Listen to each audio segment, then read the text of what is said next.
Welcome to Hussey recipes. இன்றைக்கி நம்ம பார்க்க போகிறது ஒரு டிஃப்ரெண்ட்டான ஒரு ஷவர்மா.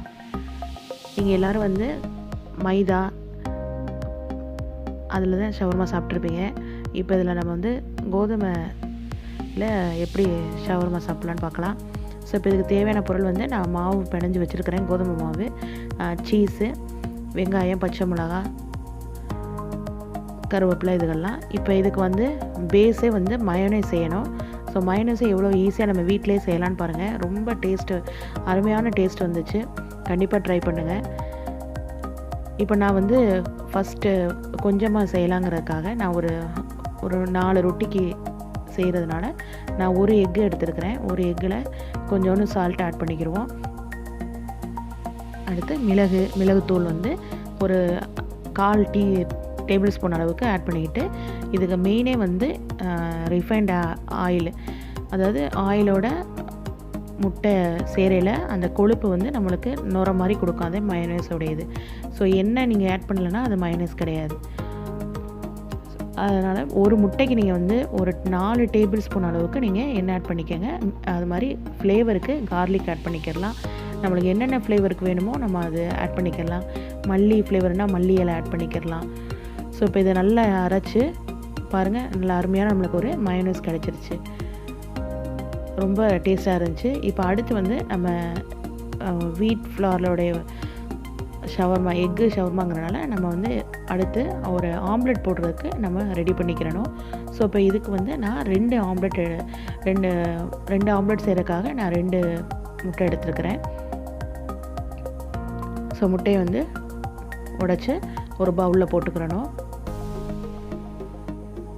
ஸோ இப்போ நம்ம நார்மலாக செய்கிற மாதிரி ஆம்லெட்டு தான், ஸ்பெஷல்லாம் கிடையாது. ரொம்ப வீட்டில் எவ்வளவு சிம்பிளாக வந்து செய்ய முடியுமோ அதை தான் நான் வந்து உங்களுக்கு செஞ்சு காமிக்கிறேன். இப்போ இதுக்கு தேவையான அளவு நம்ம உப்பு எடுத்துக்கிடுவோம். எடுத்துகிட்டு இப்போ இதுக்கு ஆம்லெட்டுக்கு தேவையானது வந்து மிளகுத்தூள் ஆட் பண்ணிக்கிடுவோம். ஒரு 1/2 டீஸ்பூன் அளவுக்கு மிளகுத்தூள் ஆட் பண்ணிக்கிறணும். உப்பு தேவையான அளவுக்கு ஆட் பண்ணிக்கிடலாம். அடுத்து வெங்காயம், ஒரு 2 முட்டைக்கு வந்து ஒரு கையளவுக்கு வெங்காயம் போதும். அடுத்து வந்து பூண்டு, ஒரு 4 பல்லு பூண்டு போட்டுக்கோங்க.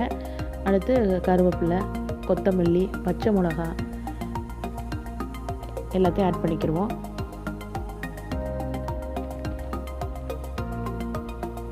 இப்போ வந்து ஷவர்மா நீங்கள் எங்கே பார்த்தாலும் சரி, கிராமங்களில் கூட ஷவர்மா கடை வந்து ரொம்ப ஃபேமஸாக போயிடுச்சு. ஒன்றும் கிடையாது, ஒரு பெரிய விஷயமே கிடையாது. சப்பாத்தியில் உள்ள ஸ்டஃப் பண்ணி கொடுக்குறது அவ்வளோதான். அதை வந்து மைதாவில் கொடுக்கறதுனால நம்மளுக்கு உடலுக்கு ரொம்ப ஒரு பாதிப்பு தான் ஏற்படும். அதே இது நம்ம வீட்டிலையே கோதுமையிலே செஞ்சு பாருங்கள், ரொம்ப வித்தியாசமே கிடையாது. ஸோ இப்போ அதை நல்லா பீட் பண்ணிட வேண்டியது. பீட் பண்ணதுக்கப்புறம் நம்மளுக்கு ஆம்லெட்டுக்குள்ளே ரெடி. இப்போ நம்ம வந்து ரொம்ப நைஸாக ரவுண்ட் ஷேப்பில் நம்ம வந்து ரொட்டியை வந்து தட்டிக்கிறணும்.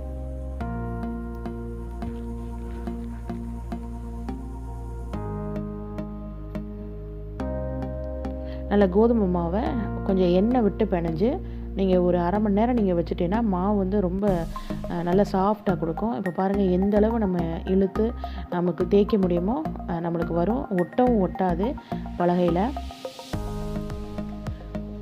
பாருங்கள் எவ்வளோ தின்னாக இது பண்ணியிருக்கேன். இன்னும் நம்ம தின்னாக இது பண்ணிக்கிறலாம். டிரான்ஸ்பரண்ட்டாக அந்த ஒரு ரொட்டி கட்டை தெரிகிற அளவுக்கு இருக்குது. இப்போ இதை வந்து நம்ம ஒரு தவாவில் வந்து போட்டுருவோம். போட்டுட்டு நல்லா சுட்டு எடுத்துக்கிடுவோம். உங்களுக்கு நல்லா கொஞ்சம் கலர் மேலே மாறிடுச்சுன்னா மாவு அந்த கீழ்ப்பக்கம் வெந்ததாக அர்த்தம். நீங்கள் அதை வெந்ததுக்கப்புறம் திருப்பி போட்டுக்கிறணும். ரொம்ப இது ஒரு அருமையான டேஸ்ட்டாக இருந்துச்சு. கண்டிப்பாக எல்லாம் ட்ரை பண்ணுங்கள்.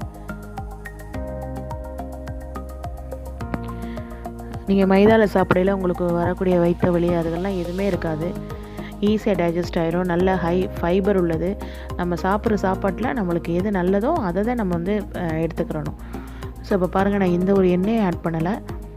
நம்மளுக்கு வந்து சப்பாத்தி ரெடி. இப்போ அடுத்து வந்து நம்ம ஷவர்மாக்கு என்ன தேவையோ அதை நம்ம செய்யலாம். இப்போ அடுத்து வந்து ஆம்லெட் போடணும். இப்போ இப்போ நம்ம ஆல்ரெடி ப்ரிப்பேர் பண்ணி வச்சுருந்தோம்ல ஆம்லெட்டுக்கு, அதை நம்ம வந்து முழுசாக அப்படியே இப்படியே ரவுண்ட் ஷேப்லேயே வச்சு ஆம்லெட்டை வந்து ஸ்டஃப் பண்ணி அப்படியே சாப்பிடலாம். அப்படி இல்லைன்னா கொஞ்சம் வெந்த பிறகு கொத்து இது மாதிரி போட்டு அதையும் நம்ம சேர்த்து சாப்பிட்டுக்கிறலாம். ஸோ இதுக்கு தேவையான ஆயில் எடுத்துக்கிடுவோம். இப்போ நான் வந்து கொத்து மாதிரியே போட போகிறதுனால நான் வந்து ஆம்லெட் மாதிரி அப்படியே எடுக்காமல், ரவுண்டாக எடுக்காமல் நல்லா கொத்தி போட்டுருவேன்.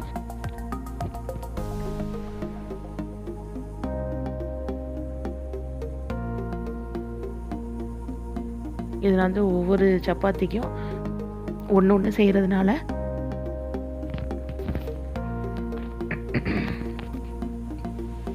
இப்போ நம்ம வந்து ரெடி பண்ண ஆரம்பிச்சிருவோம். ரொம்ப சிம்பிளுங்க. மயோனைஸை வந்து இந்த சப்பாத்தி ஃபுல்லாக ஸ்ப்ரெட் பண்ணிடுங்க. மயோனைஸ் நீங்கள் வந்து கண்டிப்பாக இதே மாதிரி செஞ்சு பாருங்கள். அருமையான டேஸ்ட்டாக இருந்துச்சு.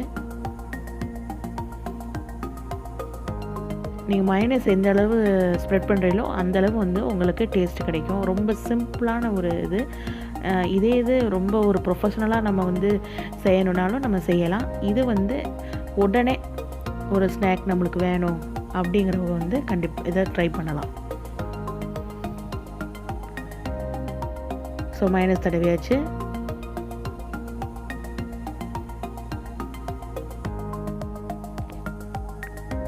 அதுக்கப்புறம் இதில் நான் வந்து ஒரு ஸ்பெஷல் இன்க்ரீடியன்ட் வைக்க போகிறேன். என்னென்னா சீஸ் வைக்க போகிறேன். நான்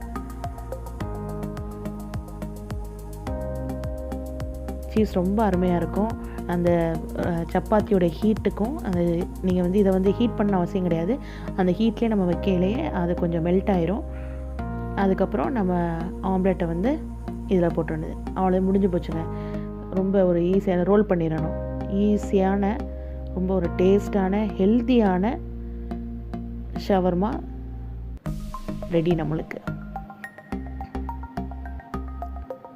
இதை நீங்கள் வந்து இல்லாட்டி எக் ரோல்னு சொல்லிக்கிறலாம், இல்லைனா சீஸ் ரோல்னு சொல்லிக்கிறலாம். எல்லாத்துக்குமே அடங்கும். கண்டிப்பாக வந்து உங்களுக்கு எல்லாத்துக்கும் பிடிச்சிருக்கும். கண்டிப்பாக ட்ரை பண்ணி பார்த்து கமெண்ட்டை சொல்லுங்கள். என்னோடய சேனலை வந்து சப்ஸ்கிரைப் பண்ணாமல் சப்ஸ்கிரைப் பண்ணுங்கள், லைக் பண்ணுங்கள், கமெண்ட் பண்ணுங்கள், உங்கள் ஃப்ரெண்ட்ஸும் ஷேர் பண்ணுங்கள். தேங்க்யூ.